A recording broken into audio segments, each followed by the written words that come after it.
This is the video introduction to experiment number 19, build a continuity tester circuit, in the Mr. Circuit Basic Electronics Lab 1.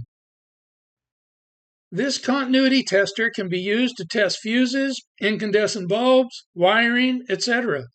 It is based on the 555 timer used as a pulse generator with a frequency in the audio range. A transistor is used to boost the audio output to run the speaker. Here are the steps we suggest you use to wire the circuit on your solderless circuit board. Step 1. Lay out all the parts needed for the circuit. Step 2. Install the battery snap, the 555 timer IC, the speaker, the transistor, and the capacitor. Step 3. Install the 6 jumper wires.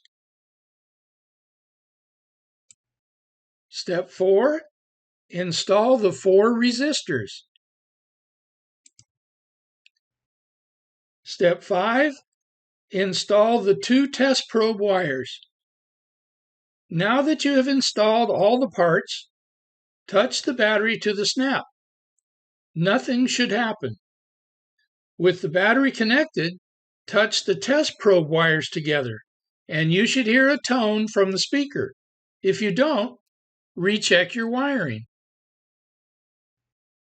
Now I'm going to demonstrate the continuity tester circuit in action. Okay, here's experiment number 19, the continuity tester, all wired up. You have your 555 timer, the transistor, you've got 4 resistors, your 0.01 capacitor, the jumper wires. Here are your test probes that you can touch. We're going to test a fuse.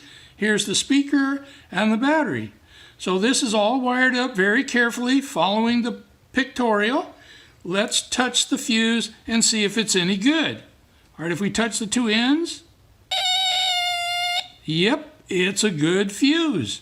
All right, get all your parts, get ready and wire it up and see if you can make it work like I did.